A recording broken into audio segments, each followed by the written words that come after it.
আসসালামু আলাইকুম প্রিয় শিক্ষার্থী বন্ধুরা। আশা করি তোমরা সবাই ভালো আছো। তো আজকের রসায়ন ক্লাসে তোমাদের সকলকে স্বাগতম। আজকে আমরা আলোচনা করব হচ্ছে অ্যালকোহল নিয়ে। তো আজকে এই লেকচারে আমরা শিখব হচ্ছে অ্যালকোহলের পরিচিতি, অ্যালকোহলের পরিচিতি। ২ নম্বর টপিক থাকবে হচ্ছে অ্যালকোহল প্রস্তুতি এবং আমাদের ৩ নম্বর থাকবে হচ্ছে অ্যালকোহলের ব্যবহার। তো আমাদের ১ম টপিক থেকে আমরা শিখব হচ্ছে অ্যালকোহলের সংকেত এবং আমরা আমাদের ১ম লেকচারে দেখেছিলাম অ্যালকোহলের সংকেত ছিল CnH2n+1 এবং OH। এই OH এটাকে বলা হচ্ছে হাইড্রক্সিল মূলক, যা হচ্ছে অ্যালকোহলের কার্যকারী মূলক। এবং এই হাইড্রক্সি মূলক দেখে আমরা চিনতে পারি যে কোন একটি জৈব যৌগ কি অ্যালকোহল। তো অ্যালকোহলের সংজ্ঞা তাহলে কি হবে? অ্যালকোহলের সংজ্ঞা হবে যে জৈব যৌগে হাইড্রক্সি মূলক বিদ্যমান সেই জৈব যৌগকে বলা হয় অ্যালকোহল। আবার বলি, যে জৈব যৌগে হাইড্রক্সি মূলক বিদ্যমান তাকে অ্যালকোহল বলে। আশা করি তোমরা বুঝতে পারছো। তাহলে অ্যালকোহলের প্রথম সদস্যের নাম কি? অ্যালকোহলের প্রথম সদস্য কার্বন 1, এর নাম হচ্ছে মিথানল। মিথানল এর আণবিক সংকেত হচ্ছে CH3OH। CH3OH। তো এর গাঠনিক সংকেতটা যদি আমরা দেখি, কার্বনের 4 টা হাত, 3 টা হাইড্রোজেন এবং একটাতে অক্সিজেন, অক্সিজেনের 2 টা হাত আর একটাতে হাইড্রোজেন। তো এটা হচ্ছে কি আমাদের মিথানলের আণবিক এবং গাঠনিক সংকেত। ও কার্বনের অ্যালকোহলের দ্বিতীয় সদস্যের নাম হচ্ছে ইথানল। ইথানলের গাঠনিক আণবিক সংকেত হচ্ছে CH3CH2OH এবং অ্যালকোহলের তৃতীয় সদস্য হচ্ছে প্রোপানল। এর সংকেত কি হবে? CH3CH2CH2OH। আশা করি তোমরা বাকিগুলো পারবা।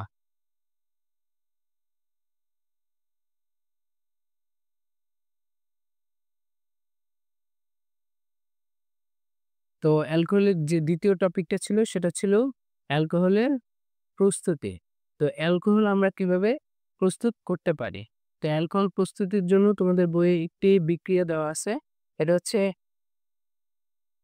ব্রোমো ইথেন থেকে ব্রোমো ইথেন আমরা লিখি CH3CH2 ব্রোমিন। এটাকে বলা হচ্ছে ব্রোমো ইথেন। তো এই ব্রোমো ইথেনের সাথে যদি আমরা সোডিয়াম হাইড্রোক্সাইড এই জলীয় দ্রবণ যোগ করি, তাহলে এখান থেকে আমরা কি পাই?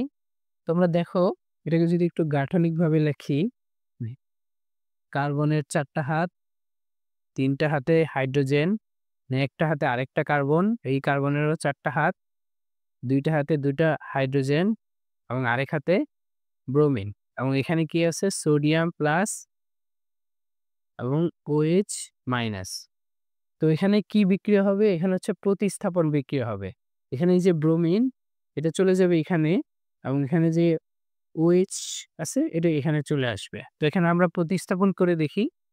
প্রতিস্থাপন করে দেখা যায় CH3CH2, এই ব্রোমিনের জায়গায় আমরা লিখব হচ্ছে OH এবং বাকি থাকলো কি? Sodium bromide. তো এবং এই বিক্রিয়াতেই দেখো, এই যে আমরা পেয়ে গেছি একটা অ্যালকোহল। এই অ্যালকোহলের নাম কি? কার্বন যেহেতু 2 টা, তাহলে এর অ্যালকোহলের নাম হচ্ছে ইথানল। তো আমরা খুব সহজেই এভাবে একটি অ্যালকোহল প্রস্তুতি করে ফেললাম। কিভাবে? ব্রোমো ইথেন, ব্রোমো ইথেনের সাথে সোডিয়াম হাইড্রোক্সাইড যোগ করলাম, সোডিয়াম হাইড্রোক্সাইডের জলীয় দ্রবণ, এবং তারা প্রতিস্থাপন বিক্রিয়ার সাহায্যে প্রতিস্থাপন বিক্রিয়া প্রতিস্থাপন বিক্রিয়ার সাহায্যে ব্রোমিন সোডিয়ামের সাথে চলে গেছে এবং OH মূলক এখানে চলে আসছে। প্রতিস্থাপন বিক্রিয়া হয়ে গেল এবং আমাদের একটি অ্যালকোহল ইথানল প্রস্তুতি হয়ে গেছে। আশা করি তোমরা সবাই বুঝতে পেরেছ। ৩ নম্বর টপিকটা ছিল অ্যালকোহলের ব্যবহার। তো অ্যালকোহলের ব্যবহার কি, কি হইতে পারে? অ্যালকোহলের ১ম সদস্যের নাম ছিল হচ্ছে মিথানল। মিথানল কিরকম একটা যৌগ? মিথানল হচ্ছে একটি বিষাক্ত পদার্থ। এটি একটি বিষাক্ত পদার্থ এবং ২য় সদস্য হচ্ছে ইথানল। ইথানলকে কোথায় ব্যবহার করা হয়? ইথানল ঔষধ শিল্পে ব্যবহার করা হয়। ওষুধ শিল্পে দ্রাবক হিসেবে ব্যবহার করা হয়। আর কোথায় ব্যবহার করা হয়? এটা পারফিউমে ব্যবহার করা হয়। পারফিউমে ব্যবহার করা হয়। বিভিন্ন ধরনের কসমেটিক্সে ব্যবহার করা হয়ে থাকে। এবং ইথানলের 96% জলীয়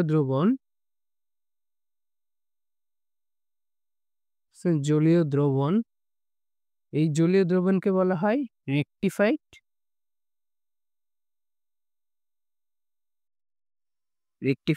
স্পিরিট।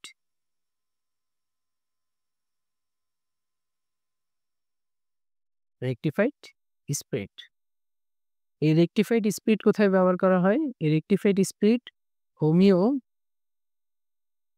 ওষুধে ব্যবহার করা হয়। তাহলে আমরা দেখলাম অ্যালকোহলের ১ম সদস্য ইথানল, যেটা একটি বিষাক্ত পদার্থ, এবং ২য় সদস্য ইথানল, এটা ওষুধ শিল্পে ব্যবহার করা হয়, পারফিউমে ব্যবহার করা হয় এবং কসমেটিক্সে ব্যবহার করা হয়ে থাকে। এবং ইথানলের 96% জলীয় দ্রবণকে আমরা বলতেছি হচ্ছে রেকটিফাইড স্পিরিট, এবং এই রেকটিফাইড স্পিরিট হোমিও ওষুধ শিল্পে ব্যবহার করা হয়ে থাকে। তাছাড়াও এই ইথানল জ্বালানি হিসাবে ব্যবহার করা হয়। বিভিন্ন দেশে মোটর ইঞ্জিনের জ্বালানি হিসাবে এই ইথানল ব্যবহার করা হয়ে থাকে। তাহলে আমরা ব্যবহারগুলো দেখে নিলাম। তো আজকে আমরা যা যা শিখছিলাম সেটা হচ্ছে অ্যালকোহলের পরিচিতি, অ্যালকোহলের সংকেত এবং অ্যালকোহলের কয়েকটি সদস্য এবং তাদের আণবিক এবং গাঠনিক সংকেত, এবং কিভাবে অ্যালকোহল প্রস্তুত করা যায়। আমরা দেখলাম ব্রোমো ইথেন থেকে সোডিয়াম হাইড্রোক্সাইডের জলীয় দ্রবণ বিক্রিয়া করে আমরা ইথানল পেয়েছি, এবং বিক্রিয়াটি একটি প্রতিস্থাপন বিক্রিয়া। এরপর আমরা দেখলাম অ্যালকোহলের ব্যবহার, যে প্রথম ২টি সদস্য, সেই ২টি সদস্যের ব্যবহার দেখলাম। মিথানল, যা একটি বিষাক্ত জৈব যৌগ, এবং ইথানল দেখলাম, যেটি পারফিউম হিসেবে ব্যবহার করা হয়, ওষুধ শিল্পে ব্যবহার করা হয় এবং কসমেটিক্সে ব্যবহার করা হয়। এবং ইথানলের 96% জলীয় দ্রবণকে আমরা বলতেছি হচ্ছে রেকটিফাইড স্পিরিট, যেটি হোমিও ওষুধে ব্যবহার করা হয়ে থাকে।